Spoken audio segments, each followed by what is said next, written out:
Donc maintenant, là on va remonter le système de 4x4. Donc il faut faire assez attention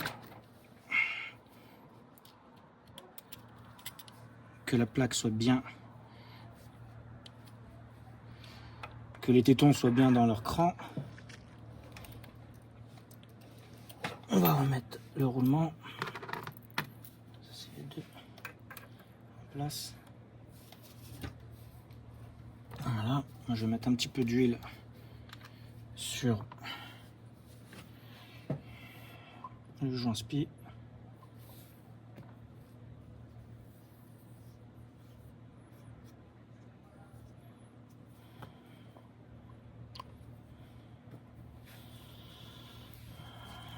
Voilà, et là on va faire attention. Donc, parce que la cardan elle a tendance à reculer. Je la maintiens derrière. Je mets en place tout. On va venir mettre le moyeu. Tout en maintenant toujours hein, la cardan qu'elle bouge pas. Le roulement. La rondelle.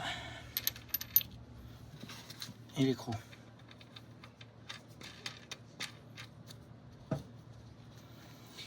Donc là, il préconise d'abord de faire un serrage entre 13 et 14 Nm, tout en faisant tourner le moyeu.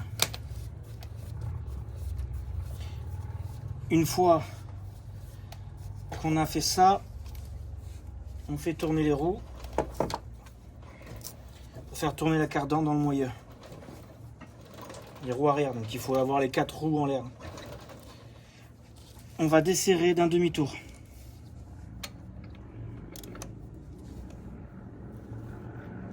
Voilà. On refait tourner.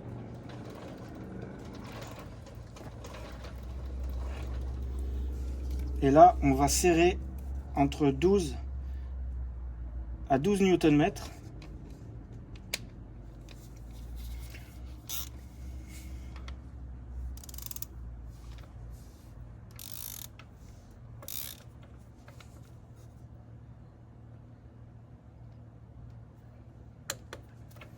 Voilà. Et là, on est bon. Donc, par contre, si la goupille ne rentre pas dans un des trous, à 12 Nm, ils disent de resserrer légèrement, de manière à pouvoir mettre une goupille, sans dépasser les 14 et 16 Nm. Entre 14 et 16. Voilà. Et là, on est bon. Si jamais vous n'avez pas de clé dynamométrique, la technique, on va redesserrer.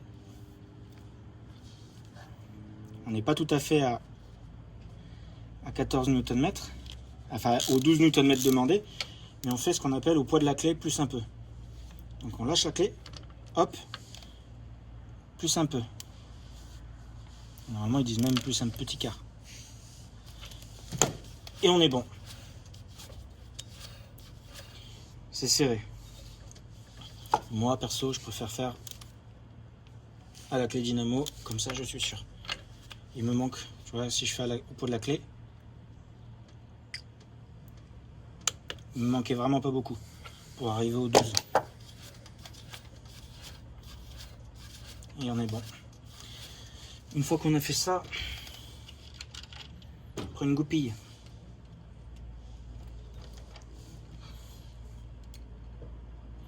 Voilà. Donc légèrement de plus.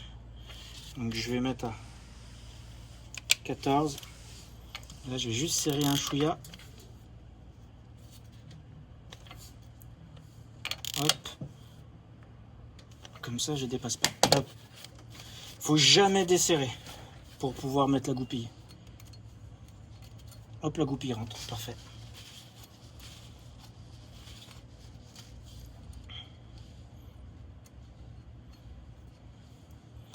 Donc, pour mettre la goupille, moi je fais comme ça. C'est comme ce qui est marqué sur le manuel. On la coupe. Hop.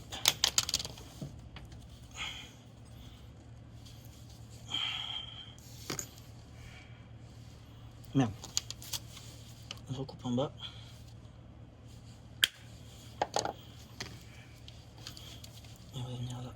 ici.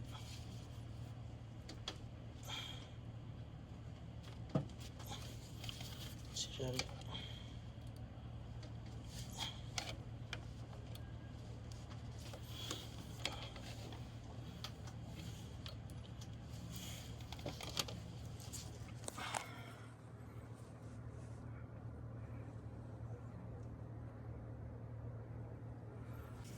Donc on a bien mis la goupille, on a serré sans dépasser les 14 Nm. Je vais remettre un petit peu d'huile sur le pour refermer.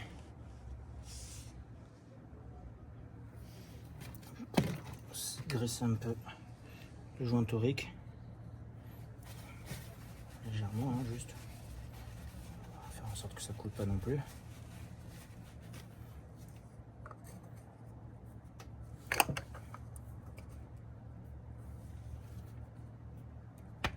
Hop.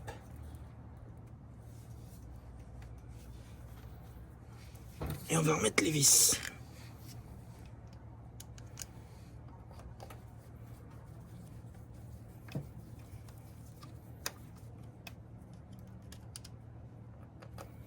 Attention de ne pas trop les serrer.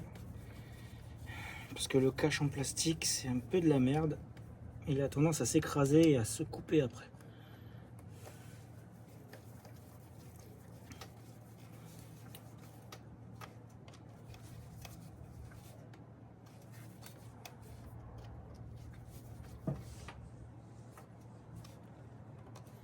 Et je vois déjà là qu'il est en train de s'écraser. C'est vraiment un truc assez pourri comme système.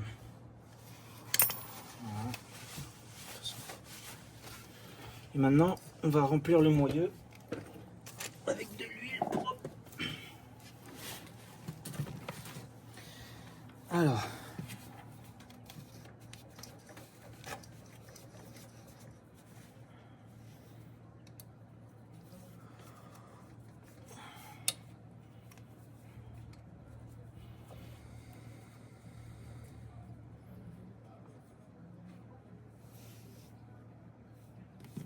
moi ce que je fais, alors déjà j'utilise l'huile Polaris, mais après sinon vous pouvez mettre de l'huile de boîte automatique, elle est rouge. L'huile Polaris elle est pas rouge. C'est la Demon Drive Fluid. Donc ce que je fais, c'est que normalement ils disent de mettre juste pile poil tout de suite le niveau, mais vu qu'on l'a démonté entièrement, l'huile tout s'est entièrement vidé. Donc moi ce que je fais, c'est que je le remplis à fond et je fais le niveau après en laissant couler, parce que ça va être, en fait on va faire un débordement en plaçant le trou d'une certaine manière. Et ce que je fais, c'est que je le remplis plus, comme ça permet de rincer aussi un peu plus. Quand on fait juste une vidange, je fais toujours ça, comme ça rince un peu la vieille huile qu'il y a dedans avec de la nouvelle, et après on revide. Ça gâche un peu d'huile, mais au moins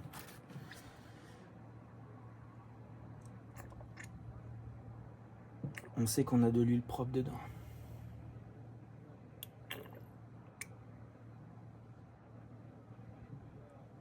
Voilà, on est arrivé en bout. Toujours partout. Je vérifie. Voilà, il est rempli. Ce que je fais là, c'est que je le ferme.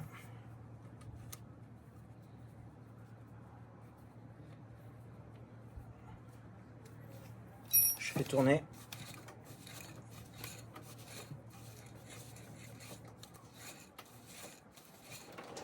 Je fais tourner les roues arrière.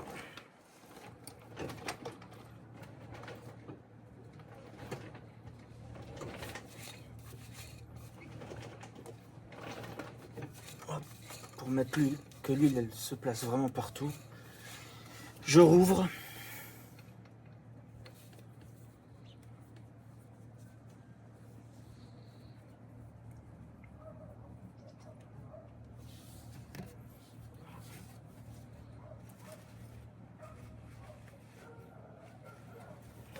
Et maintenant,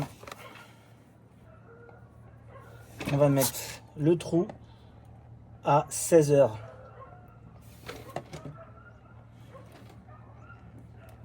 On laisse couler.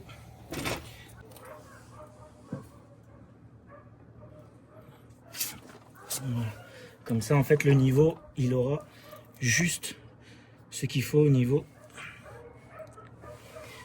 du bouchon. Quand ça coule plus, c'est qu'on a le bon niveau.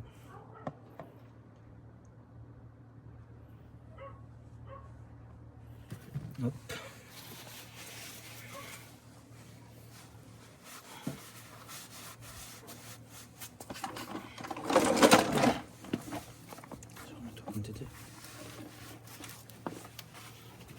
Là on referme.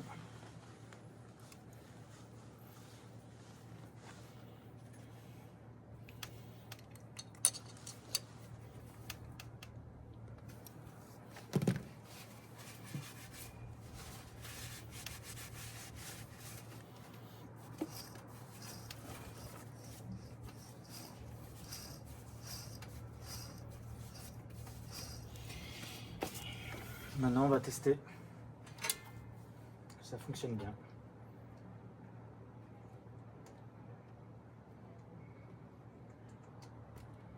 Hop. On met le contact. Voilà. Parfait. Il est bloqué. Je peux même tourner les roues arrière.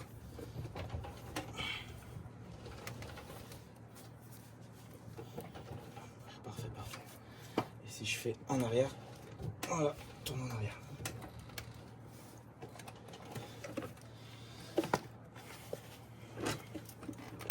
Hop. Petite marche arrière et ça se débloque. Ah oui, aussi, il y en a beaucoup qui ne le savent pas. Quand on active le 4x4 sur ces modèles-là, on peut l'activer quand on roule vraiment tout doucement. C'est pas trop un problème. En gros, le 4x4, il va s'enclencher réellement quand l'arrière perd de l'adhérence. Et donc du coup, l'avant accroche. C'est un système de roue libre en fait à l'intérieur, électromagnétique, qui quand l'arrière perd de l'adhérence, en fait ne tourne alors que les roues avant ne tournent pas, les roues vont se bloquer. Comme là. Par contre, le truc c'est que quand on veut l'enlever, donc on a tendance souvent à l'enlever, mais à continuer comme ça. Mais le problème c'est que souvent, quand on en a plus besoin, même si on a éteint le bouton, il est toujours en prise. Regardez, je tourne les roues arrière et ça tourne toujours. Normalement, dans le manuel, ils le disent, ce qu'il faut faire pour être sûr d'avoir débloqué entièrement le 4x4, c'est faire une légère marche arrière. Donc ça veut dire on va tourner, on va faire une petite marche arrière. Hop, et là maintenant c'est bon, c'est débloqué. Voilà. C'est tout bon.